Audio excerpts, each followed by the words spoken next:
one. Okay.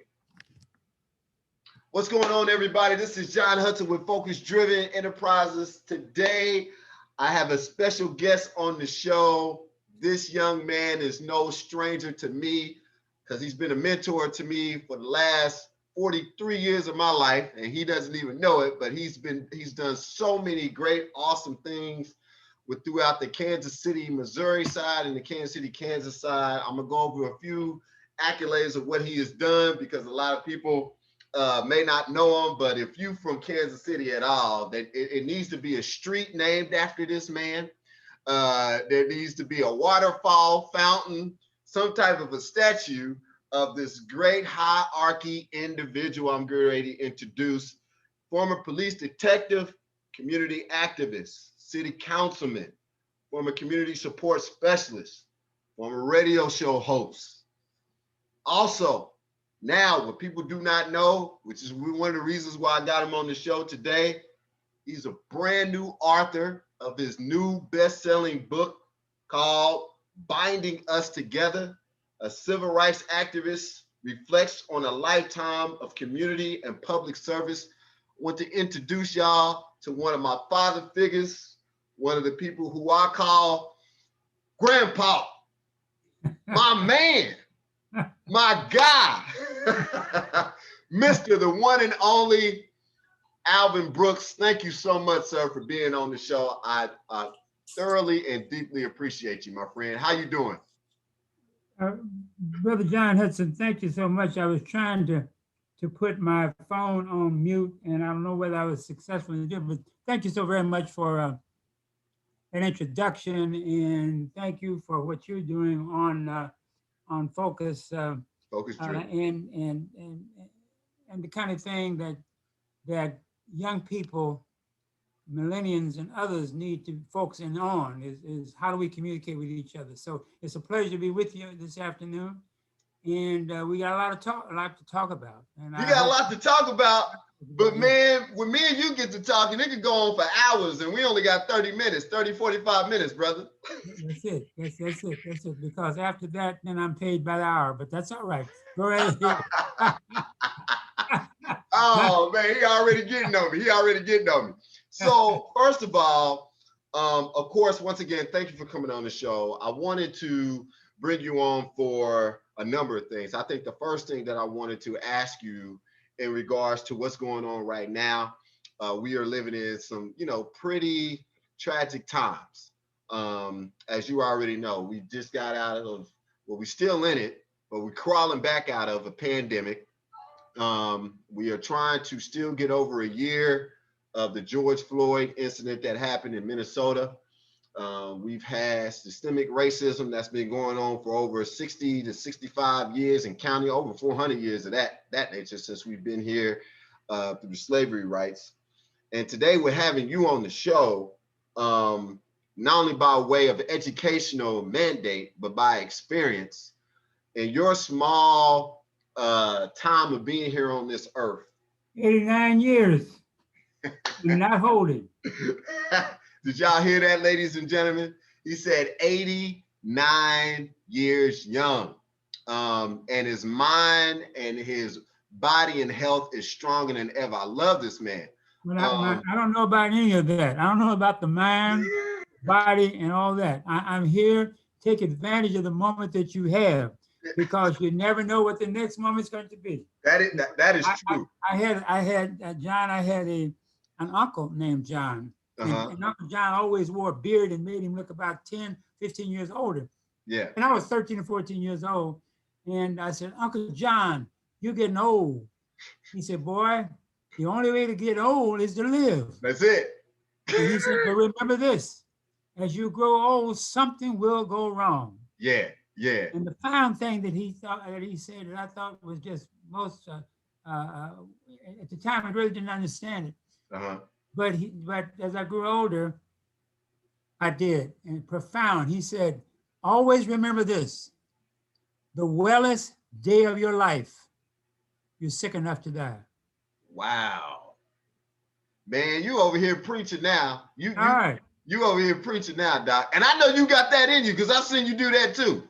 All right. Okay. All right. Well, that's that. Now I make a few remarks and make people think I know something. You know more than enough. Let's talk a little bit about you as an individual growing up. What made you get into, law and justice and serving the community? Because you've been doing this for quite some time, and a lot of people think that the road of what you have traveled is just an easy walk. Can you tell the viewers and the listeners who are listening in what it took to get to where you are at right now? Now, I know you retired, but you have done some tremendous things for the Kansas City community and abroad. Why did you start your career within law and public service for our area? Brother Hudson, I'm really not retired. I don't have, I'm on fixed income. I do a lot of things for pro bono and free. Okay. Which is good. And I think we need to do that more and more if we're able to do it. Yeah. But I'm still involved in a number of things. I'm promoting my book, of course. I'm trying to leave a legacy for my grand and great grand. My late wife and I are the parents of 6 kids, 5 girls and a boy. We lost our son 18 years ago. Lost my wife, it'd be 8 years ago, the 21st of this month. But it was 6 kids, 17 grand, 43 great grands, and 14, maybe 15 great. And so I want them to understand who Grandpa, Grandma Brooks were and how that plays into their lives. Gotcha. And I don't think we pass on our history, our families, because our families sometimes become so disconnected and disjointed. Right. I was at an event, or at least someone was at an event for us on the 4th of July. One of my nephews hosted it. Normally, those 4th of July, Labor Day, Thanksgiving, Christmas is here at our house. And my daughters continue that after my wife transitioned. And someone was saying, a fellow who was there visiting, was there invited to the 4th of July celebration. As he talked about my book, and I have an essay that I gave him, and it was in my car when he was walking out, and he said, people would really marvel over family that you have. Yeah. That this is great, Mr. Brooks. And he said, although you didn't invite me, and he mentioned one of my grands that did invite him. And he said, you're really a role model, not me, but the family. Right. And that's so important. So now back to how I got all involved in this. Yes. If you read my book, and I certainly urge our listeners and viewers to buy a copy of the book, and you can get it here in Kansas City at Black Archives of Mid-America. And Brother John, I'm at Black Archives of Mid-America every Wednesday, 12 to 2. And that's there at 17th Terrace and Vine in the historic 18th and Vine district, which was in my day, and ought to be today, the cultural mecca for the African American community. I don't care where we live, 18th and Vine ought to be where we can go and involve in commerce and eateries and all those kind of things. I hope and pray that Councilwoman Melissa Robinson will be during her terms, and she's the 3rd district in-district councilor, will bring it on and build on what Jermaine Reed, her predecessor's done, because it bothers me. It hurts me when I drive up and down the street and remember what we were when we were segregated and discriminated against. And sometimes we forget that. But anyway, I'm there at the Black Archives from 12 to 2 on Wednesdays, signing books, and they sell them there in the little gift shop. Okay. But how you got started? You see, as a kid, first of all, I'm the son of a teenage mother and a teenage father. Okay. My mother, Thomasine Gilder, was 14 when I was born, May 3rd, 1932. Wow. My father, William Herring, was 17 when I was born. He really didn't know that he had a son. It was kind of rumored. At that time, if a girl got pregnant in our culture, you kind of sent off to live with some other relatives.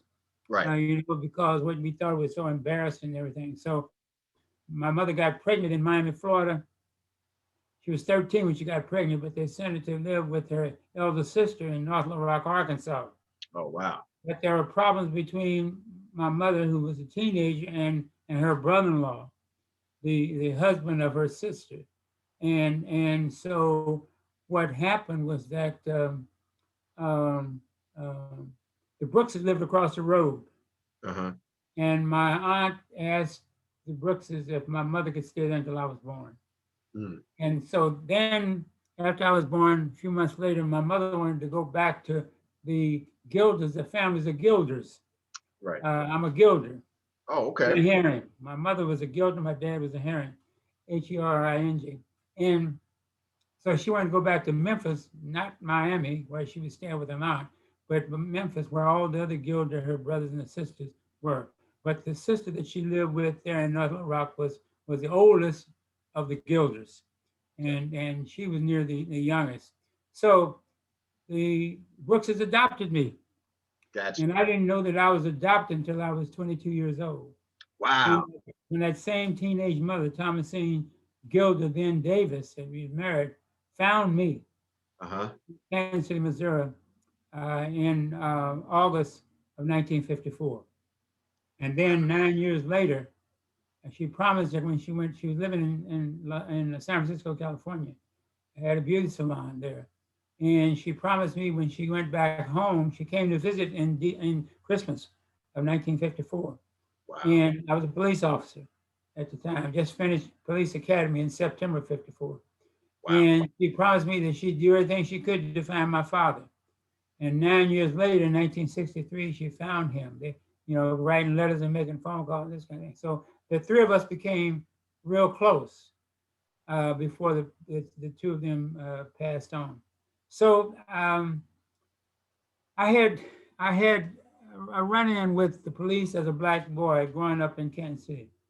Wow. I came to Kansas City about 1933. So let me pause. Let me pause right there. You just said you had a run-in with the police back in 1933. No. I'm 33 was how we into Kansas City. Oh, okay. Because my dad killed a white man. Oh, wow. Over a moonshine still. But the sheriff of Pulaski County, where North Little Rock is the one that put my dad in business. And so he and the judge apparently got together. The judge was probably somehow on my dad's payroll also. Yeah. I didn't talk about that too much, but I found it out when I was a teenager here in Kansas City. My dad I had the option of leaving town or being charged with murder of a white man, and this was in the spring of 1933 in North Little Rock, Arkansas. So anyway, that's how we got to Kansas City. My dad left town.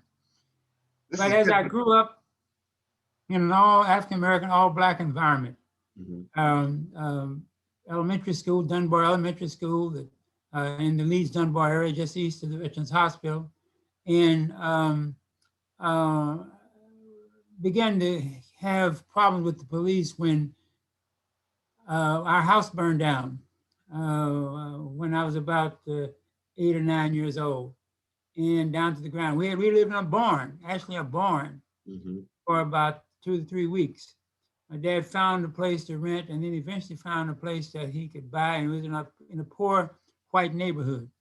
And after my white friends and I fought and name called each other, then I had to help them fight because the other white kids were calling them in lovers. Right. And so, but then is when running with them got me in trouble. We didn't do anything that was in violation of the law. We were just kids, 9, 10 years old growing up. Right. But we got picked up by police because they were with me. And on one incident that I mentioned in my book is that there were 5 of us together. We were searching pop bottles. At that time, you could buy soda pop bottles and you could sell them for 2 cents. Anywhere you go to a grocery store or drugstore, they give you 2 cents for the pop bottle. And we around just looking for pop bottles in the alleys and people's yards and whatever. And the police picked us up because one of our neighbors had called them. Some boys were throwing that a dog in this lady's in the Gore's yard, and the baby was in the playpen, and the daughter, who was the mother of the child, admonished them, and they cursed out and began to throw at her. So she called the police. Well, they picked us up and brought us back, and they said, "Oh no, they're not the ones." Said, "I know Alvin. He goes to pick up prescription for my mother. I have an invalid brother," and she went on that. So and that was on Brighton Street in Kansas City. The next street east was Quincy. You could see my house and backyard from where the Gores lived. Wow. And they said, "Get back in the car." I said, "Well, I live over there." And the white kids hung out in my house because my mother, Estelle, this is my adopted mother, Estelle Brooks. She was the mother hen of all of the kids in that area, because she's the one that made the peanut butter and jelly sandwich and the lunch meat sandwiches and with cheese and a pickle that she had canned and this and that. So then we were walking off and they said, "Come on, get back in the car." And when we got back in the car, they were driving us around and telling my white friends why they should not be with this end. That white don't fool with ends. And if we ever catch you again, we're gonna do this to you and this to you. So when they got to the bottom of the Brighton Hill, which was 32nd in Brighton, they get out the car. So we began to get out. We began to walk away. "Come here, you, me," and the police officer. There were two of them two police officers. The young officer was driving. He never got out of the car. The older officer who had been drinking, because we could smell it on him, he got out and he said, "You nigga, come here, come here." He said, "You see that hill? If you can make it up to that hill before I shoot your black ass, you're a free nigga." And he pulled his gun and cocked it. And I'm just running, "Please don't shoot me." My white friend was saying, "Please don't shoot Alvin. Please don't shoot Alvin, please." And I'm crying and screaming and running backwards, you know. Right. And all of a sudden, Billy, who was the youngest of us, jumped up on his arm and the gun went off. And we just ran off the hill, and we thought it was a lot of fun when we got up there. We had this time, every time we got into some kind of what we thought was trouble, we'd find a piece of glass and prick our fingers, and we became brothers. And I guess all my 4 or 5 white friends are still living, or gone on, but they didn't die because of my blood. Right. And so then there were other incidents that occurred that I mentioned in my book. Right.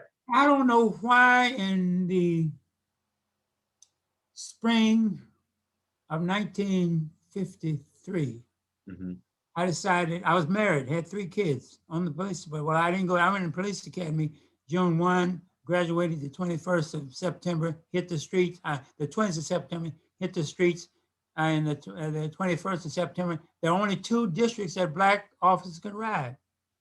And that was from Truce to Purcell towards the 23rd, and Purcell to Brooklyn towards the 23rd. So I was one of 29 cadets. Wow. And I'm the only one of the 29 that knew where I was going to be assigned. And we didn't know that until the morning after graduation, when we appeared again at the headquarters and gave again, and our assignments was that. But I always knew I was assigned. Wow. But, so I decided, and my wife and I talked about it, and she said, "If that's what you want to do, okay." She said, "But you know, and we were teenagers.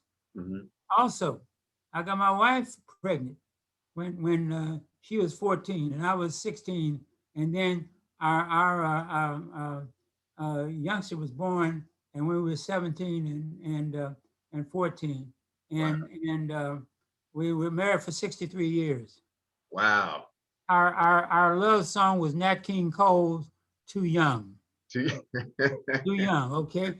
But they said we were too young. And nobody encouraged us to get married. We just decided we was going to get married. Right, right. So I decided going to police, but my dad discouraged me, my adopted father, Cluster Brooks. And he said, "You know how we treat, they treat, why do you want to join that mess? You know how they treat us." And I didn't know what to say. 21 years old, I didn't know what to say. But I aimed to come up with my dad, maybe I can make a difference. And that's where it got started. Wow. The police department was a racist institution. Right. It exists there today. Yep. And so I went on and you know, that was for 10 years and couldn't get a promotion beyond detective, and decided to leave and went to the school district.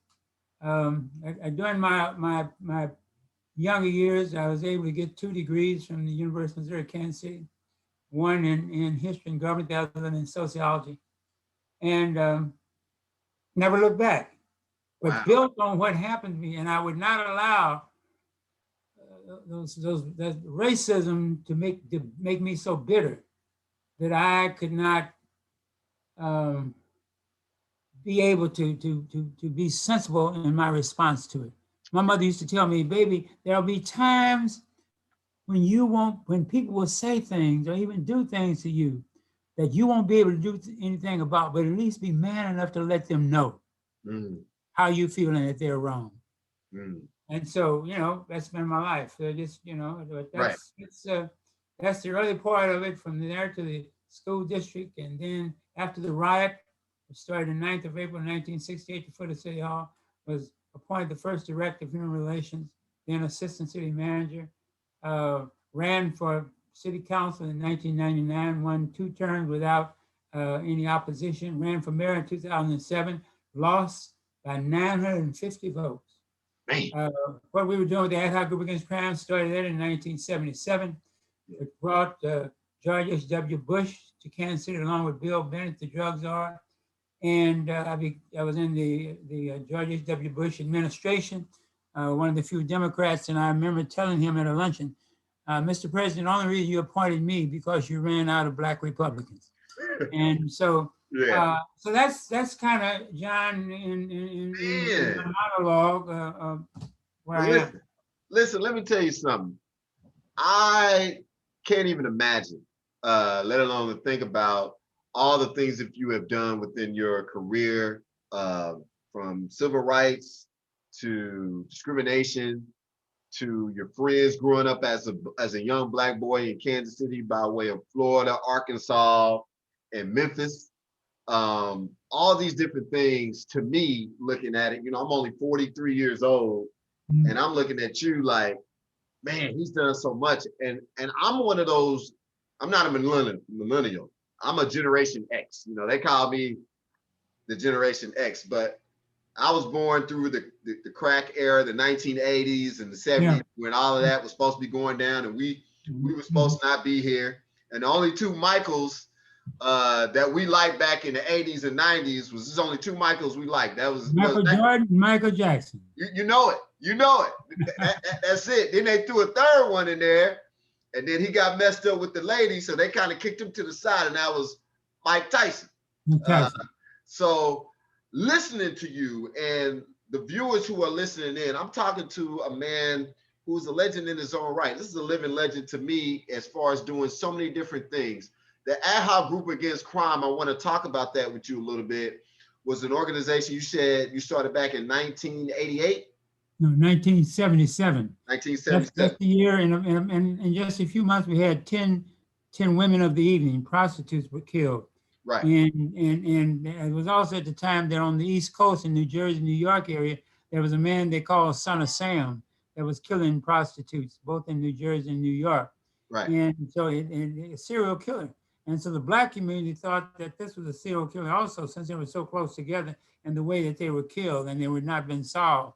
And so they said in 1 of 3 ways it was a serial killer. Either it was a police officer doing it, either it was a John doing it, or either it was a dope dealer doing it. Right. And we found out that there were dope dealers, but not one. That they were prostitutes that they had on the street, and they were stealing drugs from this person, and pimps, and not dope dealers, but pimps. Were part of that, and I know at least 3 of those were killed by pimps, and they tried to make it seem as though it was a serial killer. But I sat down with Sergeant Al Lomax, who was the head of the squad of police that investigated those 10 homicides and went over those cases, and there was no similarity that showed there was a serial killer. They were done by individuals. Wow. And, so it's interesting. People need to hear that. You know, because when you talk about the serial killers and the things that we've had them in our community. I know, we've yeah, had, for in sure. recent years, we've had them For in our sure, community. yeah. But back then they were called pimps and things like. Nowadays it's sex trafficking. That's the big thing that's going on right now. It's sex trafficking.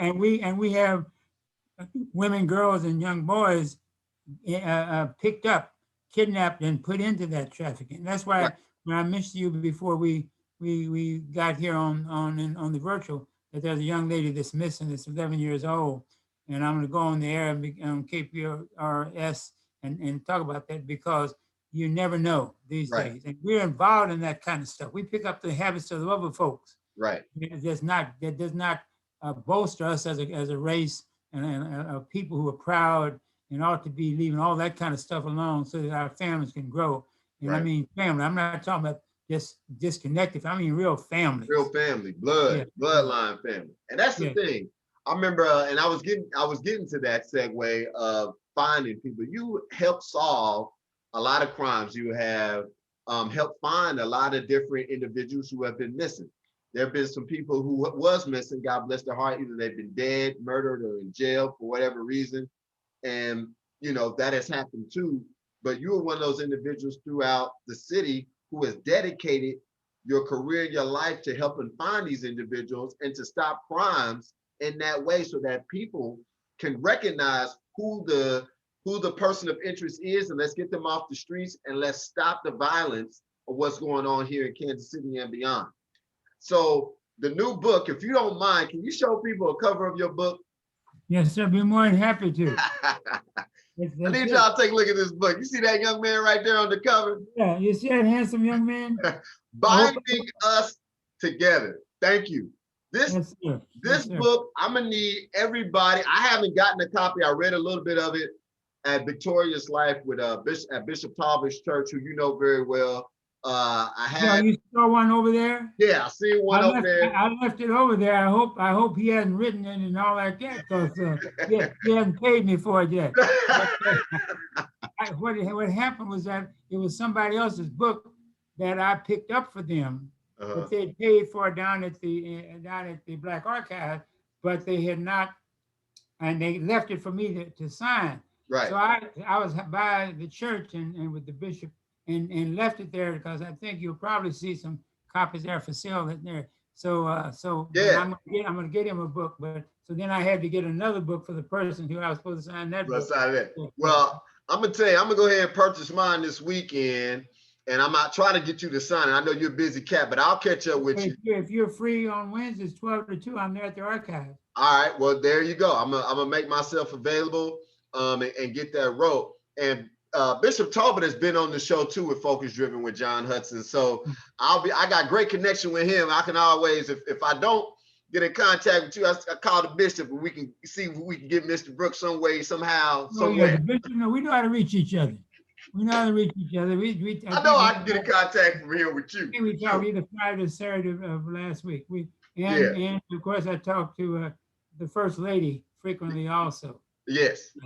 Yeah. So Bishop knows me very well. Now listen, we only got a few more minutes left. I want, if you can, Mr. Brooks, what is one of the things that you would like to see changed here in Kansas City that we can help stop the violence? And I know that's a broad question, but try to sum it up to the best of you can with the amount of time that we got. Well, first of all, I think that the police department, the prosecutor's office, and the city need to be in one accord. Yeah. It bothers me now the division that's between these three entities. Yeah. The police and the prosecutor need to be joined at the hip. Yeah. Because the police are the ones responsible for making the arrest, collecting the evidence, and presenting that to the prosecutor. The prosecutor and Gene Peters Beck has said then analyze that and determine whether or not there's a chargeable offense, and then go from there. Then the police officers have to be the one to testify that they're involved and that kind of thing. And when you got that strained relationship, you never know who's doing what they ought to do or what they should do, and that's bad. And the city, which is the funding, they fund the police. Yeah. And this whole thing about holding up $42 million and all that, is defunding police. It's not defunding police, and that's a false narrative. Yeah. That it's not defunding police. And I think when you look into it, what Mayor Lucas and the other 8 members of the council are saying is that we want a plan, because there's no plan presented publicly to reduce crime and violence in the area. Now there are 6 patrol divisions in Kansas City, 2 up north and 4 south of the river. East Patrol, Wabash to East City limits, Cleaver Boulevard to the river.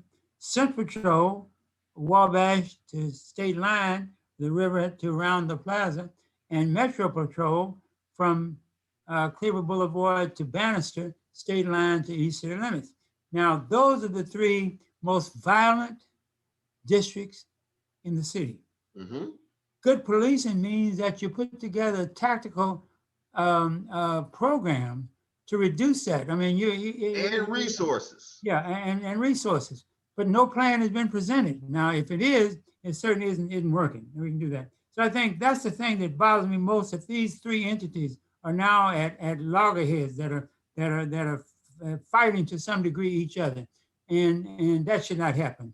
Yeah. It can't happen. So another thing that bothers me is nationally as well as locally is what I call structural racism. I did an essay, and I'll get you a copy if you're around the Black Archives. It looks like let me get it here. We got time. If you want to get it, you go ahead and grab it real quick. I had it here. Doing that, I'm gonna take care of some bills. Listen, if you guys want to hear more about me and what I got going on with Focus Driven Enterprises, you can always tune into johnwhudson.org. And you can find any of my best-selling 15 books that I've written. You can also find out ways on how you can give back, talking about mental health awareness with suicide prevention and social and emotional awareness within our city. So I'm sorry, Mr. Brooks, I was just taking care of a few bills. No, you got to do that. You got to do that. I wrote an essay back last year, based on an article that I had written for the Kansas City Call in 1970, the 10th of September.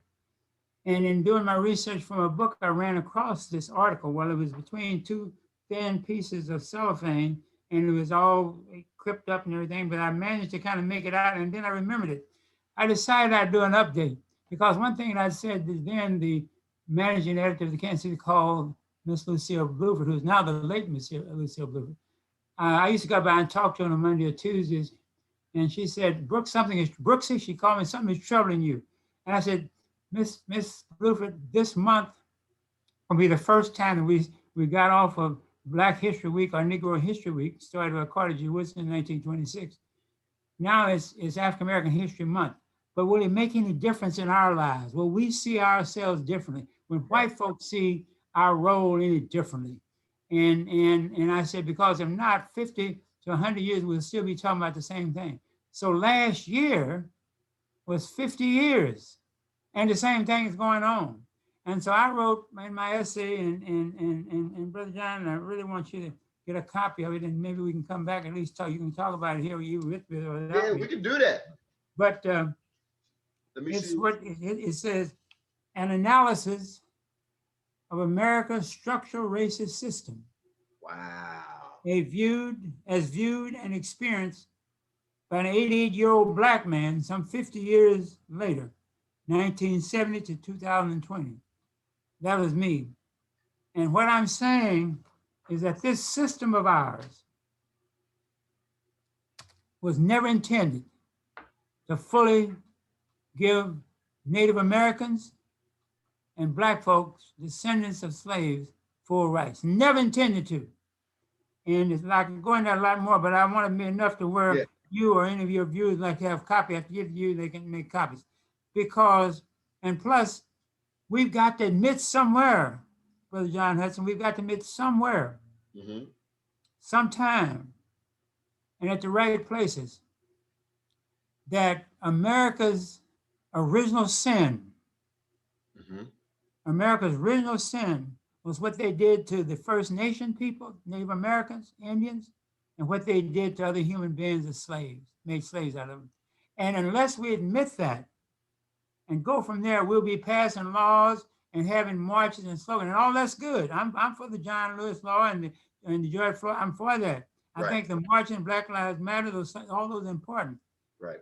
But they will not change the structural racist system. It's incremental steps. Right. And how long can you get to the farthest point without incremental steps? Not too far. But that doesn't mean you don't continue to make those incremental steps. Right. So that's and another thing I want to call your attention, and I'll give you a copy. There was a report written on the riot that came out August the 15th, 1968. The riot started at City Hall. I was there on the 9th of April. Ended up in 3 days, there were 6 black men killed, one a 15-year-old youngster. 4 of them were killed at 3rd and Prospect. 1 stealing liquor at 19th and Vine, shot by police. 1 at 37th and 4, I think it was, running with his lights out trying to get away from the shooting. The police killed him. And nobody was armed. Nobody was ever tried. Nobody was even arrested. No investigation was conducted. But this report was a report of the riot. And what? Yeah, put that up there. Mayor's Commission on Civil Disorder. Got it. All right. I'll give you a copy of it. Okay. I was the only one who seemed like that's still living that had a copy of it, and I've been circulating around. And what I'm saying to those that I give it to, I want you to compare what this report says, the recommendations, and what it says the cause of the riot was in '68. I want you to compare that with now. Let's see, so it says 32 and 20. That's 50. That's over 50 years ago. Yeah, 51, 52 years ago. Yeah. So I want you to compare and see how much progress we've made in those 50 plus years. Wow. So that's what so you asked me, you say I'm retired? Yeah. You're not retired. Long from it. Not retired. Right. And I'm just hopeful that that I want to be able to use I don't know what kind of royalties will come from a book. I didn't write it to be published. Yeah. But then people say, man, you need to write a book. That needs to be published. So I got a hold to publish. Sure, Andrews McMill, a great group to work with. They're associated with Simon & Schuster, one of the great national publishing. Yeah. And whatever royalties I wanted to go to, I'm setting up at Penn Valley. I'm a product of the all-black Lincoln Junior College. I don't know whether you know that. So we couldn't go to the white junior college at 39th and McGee. So the 3rd floor of Lincoln High School was Lincoln Junior College. I didn't know that. Up until Brown versus Board of Education, 1954. So in 1955, you could go. Wow. And so I'm a product of junior college. And so since Penn Valley is the one that's most multicultural and kids who have less means, I'm setting up a situation there. And I lost the word I want to use, but it would probably be Carol and Alvin binding us together. Not a foundational fund or something like that? Not foundation. Scholarship fund? Scholarship, thank you. Okay. Thank you. It's getting late in the day, see, and I haven't had lunch. That's why my brain that way. But that's what, and my 5 daughters will be the trustees over it. But there are certain things that if anything comes from this book, part of it will go there. Another thing I want to do is to have one of my daughters, Carrie Brooks Brown, who lives in Phoenix, but is a businesswoman, retired. And I want to try to conduct some let's talk workshops to deal with this whole thing of race and race relations that comes with buy the book, contribute to a foundation that I hope to form and have discussion about that and do some self-examination. Right. Of where they are, where their companies are, that kind of thing. So that's where I am. As long as God gives me breath and I can wake up in the morning. When I wake up in the morning, I say, "Good morning, God. Thank you for another night and to see another day." And at the end of the day, I say, "Thank God for another day and to see another night." And I do that that's the first one I speak to in the morning, the last one I speak to at night. And so I don't know I know one thing, that there's more road behind me than ahead, but I'm gonna make the most of that road that's ahead as I can until the decision is made and the last curtain comes down. I love it. Listen, I got to steal one more question while I got you on here. I would love to do a part 2 of this because you have so much to offer, and I think the community needs to hear. And because you're such an icon to me, if you don't mind, I would just love to do a part 2. So we'll set that up later. It's fine. But we're going to segue from this into mental health. Give your very brief importance on why mental health is important for the African American community. If anybody in this nation needs mental health, it's us. Now, because we've been the oppressed. But you see, it's always remember this. In order to, the oppressor also needs mental health. Yes. Otherwise, you wouldn't be oppressing someone if you're at the right state of mind and all that.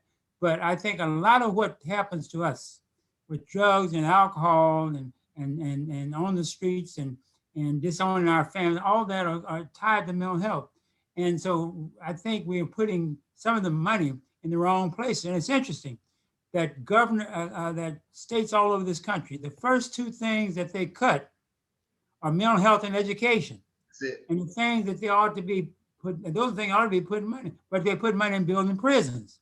Yeah. So I mean, we and one thing we need to do in the African American community is don't be afraid to end up going and being to a psychiatrist or a psychologist. Yeah. Or a counselor or mental health. Well, you know, these are the folks that do that counseling, because that doesn't mean that you're crazy. It means you need some help. Right. And we ought not be afraid of that, to do that. And we ought not be afraid if we have members of our family who have various kind of mental health issues, to get them into some kind of situation. But don't let Joe and Mary just go as they are, and then when something happens, then say, well, I knew that, but they wouldn't go. Well, then you encourage them to go and become guardians for them. And then you have the power to do some things. And so it's an issue in our community more than any other community. But I want to say it again, that we suffer mental health because of past experiences and present experiences. Right. But the people that put that on you need mental health also. Yeah, I totally agree. Listen, our time is about up, but I want to thank the one and only, the legend himself, the living legend himself, Mr. Alvin Brooks, for coming on Focus Driven with John Hudson. Mr. Brooks, do you want to tell people how much the book costs and where they can purchase the book? They can purchase it at Black Archives of Mid-America. And let me just see if I can spark this for a minute here. Okay. At Black Archives of Mid-America, there's 17 Terrace and Vine. They're at the gift shop. I'm there on Wednesdays 12 to 2 to sign them. I think with tax, there's something like $32.31 or something like that. Okay. But and of course you can go to Barnes and Noble and Rainy Day and also purchase they're being sold there. Okay. So I hope that I'd love for people and some of the sororities and fraternities say they're going to urge their in churches to urge their congregations and their members to buy, and then have some discussion about that and determine, well, if all that happened from birth to your, I finished the book last year. Yeah. How far have we come? Man. And we'll find out not far. Gotcha. Well, listen, once again, thank you. I hate to cut this short. I know I've taken up way too much time. If you're following me, please continue to follow me at johnwhudson.org. You can also subscribe to my YouTube channel at Focus Driven with John Hudson. And Mr. Brooks, I want to thank you again for coming on. I'm getting ready to end everything on I am, but I need you to stay on. But if anybody want to reach me, you can always reach me at johnwhudson.org. Thanks again for tuning in for Focus Driven. Mr. Brooks, stay on real quick. God bless you. I want to congratulate you, brother, for resurrecting this relationship and what you're doing here with this podcast. And I wish you well. This is the way we reach our brothers and sisters. You already know. I appreciate it. We're gonna get you on my mom's show. My mom would love to have you on her show, Shades of Injustice. So you're probably gonna be on another. Hers is more. It's okay. Tell her that my fee is high, but contact me anyway. I'll do that. Hold on 1 second. God bless you. Hold on 1 second. All right, I got that, and we are going to